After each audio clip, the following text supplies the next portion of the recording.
Welcome back. Welcome back. Midfield pressure in the building once again. Thank you for rocking with me one more time. Please like and subscribe. It goes a long way and it does mean a lot. Okay. We are back. Matchup Monday with another installment. A lot of news around our sports world this weekend. We will dive straight into it with no further ado. So last Thursday, Cincinnati won, Pittsburgh won, and the Indianapolis Colts tied with the New England Patriots. Now, Anthony Richardson, I don't know how I feel about him. I have my own personal opinion, but he was 11-14, 145, and 2 turnovers, 1 pick. Wasn't necessarily his fault, but he did also have a fumble. There's been a lot of noise out there about he should switch positions, play H-back, and do all this type of stuff. But in my opinion, the Colts have lost all trade value for him. Now that everybody saw what kind of player he can be, he does have potential. Yes, he can run a 4 or 5 and throw off of one knee, 85 yards, and do all this type of stuff, run, jump like a gazelle. I get it. But I think just the reps that he missed in college, only playing the one season, and that was injury riddled as well. And him coming into the game against, I want to say Houston, and then tapping out, needing a break after a long run. I think he may have lost the fan base, but they did come out and say they want to keep him on the roster. Maybe they're hoping that he can turn the corner and bump Riley Green out of the second spot, but we will see how that unfolds throughout the season if somebody comes to the Colts and offers them some trade bait for Anthony Richardson. So moving on, Chargers won, Cardinals won. Mendoza looked fairly decent in his first NFL start. Kirk Cousins will be the starter, but Mendoza did look pretty sharp in that start. Tennessee won, Commanders won, Broncos beat the Falcons. Atlanta has an issue, and it's a quarterback issue with Tua or Penix. Penix can't stay healthy, and Tua looks like he is in complete shambles when he's out there. He does not look anything like the couple of seasons before when he was with the Miami Dolphins. The offense looks out of sorts. I don't know what's going on, but I really hope that they don't waste a lot of Bijan's young career in behind mediocre quarterback play. So moving on, Tampa Bay won. Jets, sneaky Jets look very aggressive. I'm not saying they look good. I'm not saying they're going to be decent, but they look aggressive and in tune against the Bucks. I was really surprised, pleasantly surprised on how the Jets look, even though they lost. Moving on, Bears won. Watson is the starter. As much as people want to argue about Shador starting or bumping him out of the spot, you paying that guy that kind of money. He did look shaky. It was his first start in a certain amount of seasons, and he did need to shake the rust off, but Watson's the starter. Shador still has some young traits, and I'm not sure if that team has enough veteran presence around him to cover up his young mistakes. But it just depends on what Cleveland wants to do. But for right now, Watson looks like the starter. Minnesota won. Rams beat the Chiefs. Chiefs have a youth problem, and we've seen this for the last couple of years. Kelsey's there, obviously. Mahomes is there, but they have a youth problem. The team looks old. The message looks old to me. The coaching staff looks long in the tooth. I don't see any spark on the sidelines with the Chiefs. So they have a youth problem, and I don't know what they're going to be able to do to fix it, but we will see how they come out this year. They say Mahomes is going to start week 1. I don't even know if I would bring him back this season, to be honest, until they fix their youth issue. I feel like you're going to be putting Mahomes in the crosshairs if you put him out there week 1. So Rams won, Jaguars won, Ravens won, Cowboys won. Now, rookie standout performances.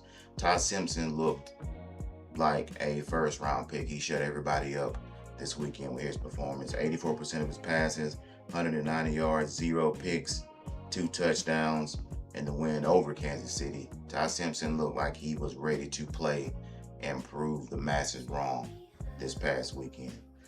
So more NFL transactions and signings. Von Miller is going back to the going back to Dallas, his home state of Texas, and going to the Cowboys. I don't know if this moves the needle for me. Von Miller's almost 40 years old. I don't think he's going to give them much as a signing, but he is getting to come home, and he is tied with DeMarcus Ware for ninth on the all-time sack list. So I think if he gets that record in Dallas, he will probably retire after this season. Injury news: Larry Tunsil got hurt this weekend and expected to miss majority of the season with a torn triceps. That is a huge shot to the Commanders. And also the Falcons, Jalen Walker, the rookie, with a season-ending ACL injury. That is also terrible news for this young pass rusher. Now, back to the Washington Commanders and Jayden Daniels.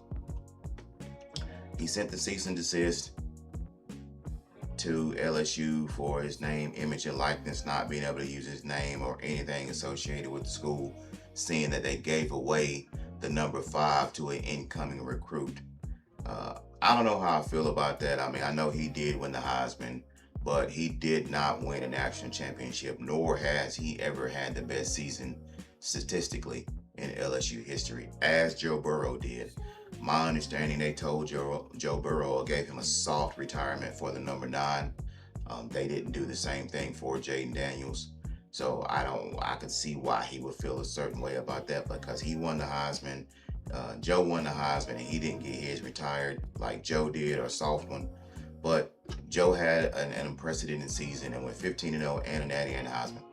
Jayden just got the Heisman. Now, you can't be responsible for what happened on the defensive side of the ball when Jayden was there, but they were 10-3 or 10-4 or 9-3, whatever it was, and they did not win a national championship. So there is that argument. Also, it's regime change. You talking about Lane Kiffin? I think he should have sent that to Lane Kiffin and not sent it to the school, because we know Lane Kiffin is going to do whatever Lane Kiffin needs to do to get the top recruits and the best players that he can into his program. So if that means giving up number 5 to get another recruit, it's going to happen. So I think his issue is probably with Lane Kiffin and their regime, and not so much LSU, because they paid Lane all this money to come there, so they're going to pretty much hand him the keys and let him do what he wants. So I feel like Jayden has a Lane issue and not necessarily a LSU issue, but we will see how that turns out later on this season. So back to MLB. The American League is wide open. You got a lot of teams vying for it. Detroit, Rangers, Minnesota, Boston, New York, all of them jockeying for positions and wild card spots. While the National League, the Dodgers, Braves, Milwaukee hold a comfortable stance on their playoff positions. But we will see how that transpires in the next couple of weeks. You got a lot of critical series coming up in the MLB. Moving on to WNBA news. Fever beat the Dream. Caitlin Clark, 26. Kelsey Mitchell added 20, extending her streak of 20-point games to 19, which is an amazing feat over the Atlanta Dream. Angel Reese missed a critical layup in regulation to possibly beat the Fever, but they pulled it out in overtime. So this time it went Angel's way instead of this time it went Caitlin's way instead of Angel's way, but they will match up later again this season for sure. Minnesota beat Las Vegas. Asia Wilson is balling, no question. She got 600 career blocks this past weekend. Olivia Miles is 100% the rookie of the year. I know what Paige is doing, but Olivia Miles is going crazy, and Minnesota has the best team and record in the league right now. So great WNBA play. I really wish we would get back to the play of the basketball and get away from the other stuff that is going on. But when you do incorporate money into a lot of situations, it tends to change the narrative on whatever situation it touches. So hopefully we'll get back to the basketball, because the ladies are balling out there, and we will be able to get back to that. So moving on, last point, NASCAR. Joey Logano wins at Richmond. This is his first time winning at Richmond in like 9 tries, I think. So Joey Logano's getting a lot of momentum going into the chase. My guy, Denny Hamlin, finished 5th. He still holds the lead in points, but the chase is heating up. We are now down to the nitty-gritty, as they like to say. So a lot of news this past week. A lot of football coming up this week. Hopefully, it will be a fun filled and energetic week of sports ahead of us. But until next time, this is Midfield Pressure. Hold it in the road.